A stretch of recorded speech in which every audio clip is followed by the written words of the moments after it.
Yeah. Yeah. Oh my God, guys. Welcome.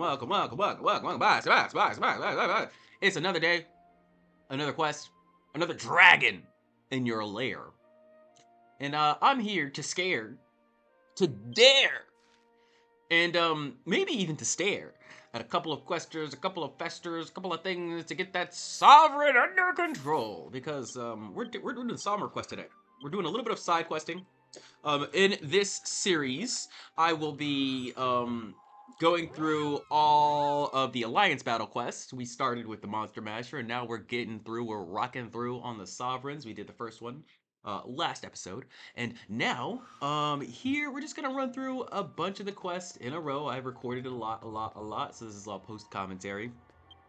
And to start off, we're going through. We're gonna start at the Dolwarm quest, but then I realized funnily enough, Dolwarm is actually where this quest ends, basically. And to finish it off, Dolwarm has a lot of quests to do. So we're actually going to double back and come back to this at the end. But before we get into our topic pieces of today, I'll go and explain a little bit about the Sovereign quest. So you will have to go through every nation, serving the occasion, and collect all 5 of the Sovereign parts. It's like a helmet, the chest piece, the boots, the gloves, and the shield. And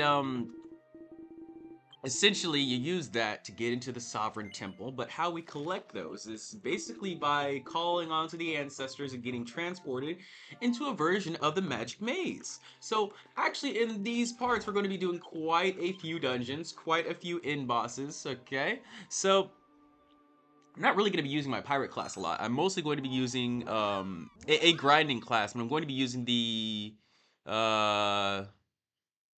Deathmaster class mostly. And this is going to be a pretty casual little just run through here because I just have a bunch of topics lined up.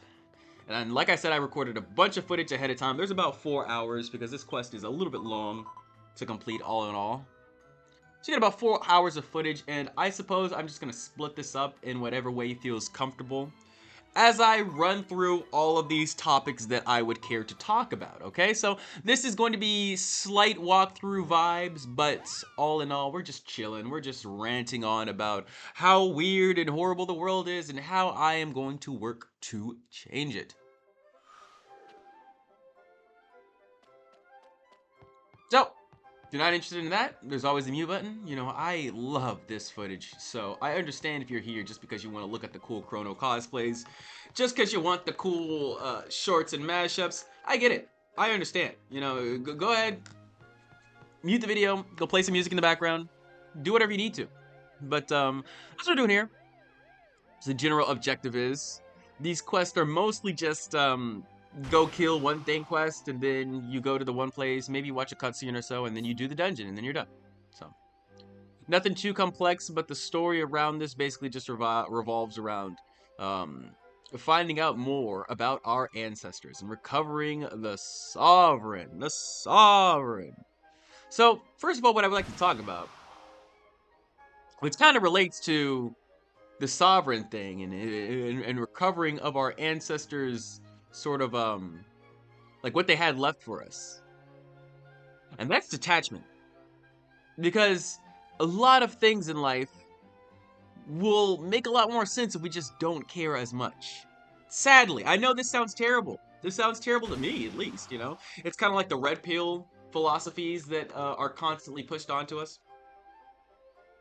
Like, I do not like the idea of having to deal with more than, like, maybe 1 or 2 serious relationships at a time. But, you know, Red Pill is telling us, it's like, you need a roster.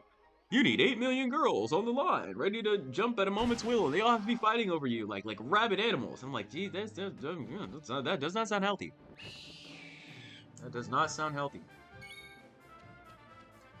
But I think that just lends itself to what I'm trying to do in the first place. It's detachment. It's detachment. So you gotta realize when you're detached, it doesn't matter if you have 1 girl or 10 girls or 8 million girls around you. You're just kind of, you know? And if I want to relate it to something other than, just finding a partner, I'd say this YouTube channel. You got to be detached from results there. Like, I don't care if what do I have right now? 88? I don't care if, I upload this video and I go from 88 to 87. I don't care if I upload this video and I go from 88 to 89. I just have to not care. I have to be detached.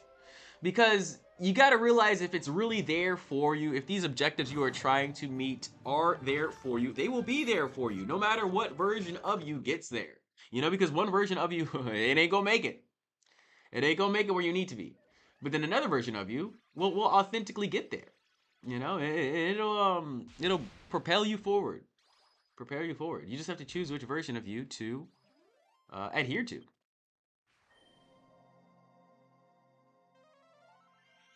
And it's a very long and arduous process. Very painful process. We can lose ourselves in the process. A lot of times it comes from the tragedies in life, the horrible atrocities that we face, and then we get more power, and then we stockpile, and then boom, boom, boom, suddenly we're able to be detached. But it doesn't work like that for everybody, okay? You gotta realize that sometimes the tragedy, the trauma just breaks us. It's not like an all-encompassing tool, like this is how you evolve. Just have a traumatic incident. It's not how it works, man. So I think detachment is our minds trying to save us.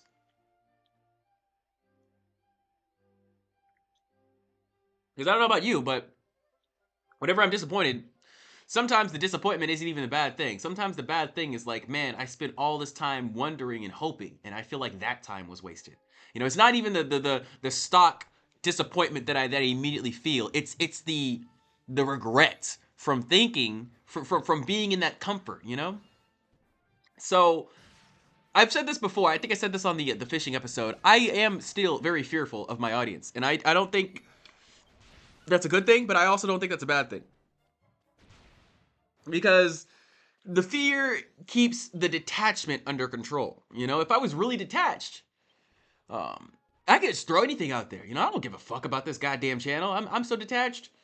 I upload a video of me shitting. I upload a video of poop on a stick. I upload a video of fucking upload somebody else's footage. I don't care. Like whatever I do. But I'm fearful. It is not just you guys, but I am fearful of God and the God in you, because I know it's in all of us. So to please my God, I have to make sure I am pleasing your God. And apparently 88 people have decided to stick by and intently watch me. And that scares me, okay? But I'm also detached from it. Like whatever result comes, I don't care. I don't care, okay? Because it ain't me, okay? That's what's wonderful about this channel. Although this is the only thing I'm talking to, this is the only thing I'm interacting with, this is the only thing that I really care about in life. It's not me. It is an extension of me. It is my child. And this is how a lot of parents need to think, okay? Because when you get a child, when you get another, human being that you are responsible for, a lot of people get lost in the sauce. And they think, no, this is mine. I have ownership of this. This is my thing. Okay, nobody can control it. They get this horrible control thing going on. And I'm like, no, man. You set that shit in motion, you wind up the toy, and then you let it go, and then it walks along, okay? You can't control every aspect of it. So you have to be detached. Of course, I'm scared that my kid's gonna die. Every day, I'm scared that my kid's gonna die. My kid got 2 lives left because apparently Sony of Japan hates me. But it's okay. I know most people hate me. I know most people hate me until they don't. And that's how life works. I'm not mad at it. But the main thing we have to remember is that control is one of the most evil and divisive things of this world. A lot of people say money is the root of all evil. But, money just allows you to control things more easily. Money allows you to control what you eat, where you live, how safe you are, what kind of people are around you, what kind of job you want to do, how you want to earn more money. Money allows you to make all these decisions. And when you don't have money, you can still make those decisions. You just don't have as many options. You just can't control it as much. This is when things go bad, you get pigeonholed into a thing. This is why we need to be detached. Because when you're detached and you have all this money, you realize that it's really not there for you. It's a tool, just like most things. It's just a tool, okay? And people see a lot of people with tons and copious amounts of money that like to show it off, and they're like, oh, he wants me to use his tool. Because why else would he show it? Nobody's gonna wave around a hammer all over the place and be like, look at my hammer, if they're not about to A, bash someone's head in, or 2, allow someone to use it to bash their head in. Okay? So don't wave around the money like a tool, thinking it's some sort of wonderful, attractive thing. It is, but you should be scared. You should be scared. Okay? We live in a low trust society, and that is just the way it is, my friends. That is just the way it is. Maybe few generations, few decades from now, we'll be able to trust our clinker overlords. But for now, we're protecting our necks. We're protecting our necks, and our torsos, and our legs, and our heads, and our body pieces, and our pelvises, and our booty cheeks. We're protecting it all. Protecting it all. Okay, that's done. Next time we'll do a different quest. We'll do a different quest, and I will talk about. We'll get deeper into fear. We'll get deeper into the scares, deeper into the bears, deeper into the wears that my underwears. I'm sorry. That was dumb. We don't want to go deeper into there. I'm sorry. That was stupid. I apologize. Anyways, thank you for stopping by the Koopa, and I will see you next time. Somebody get me through this nightmare. I can't control.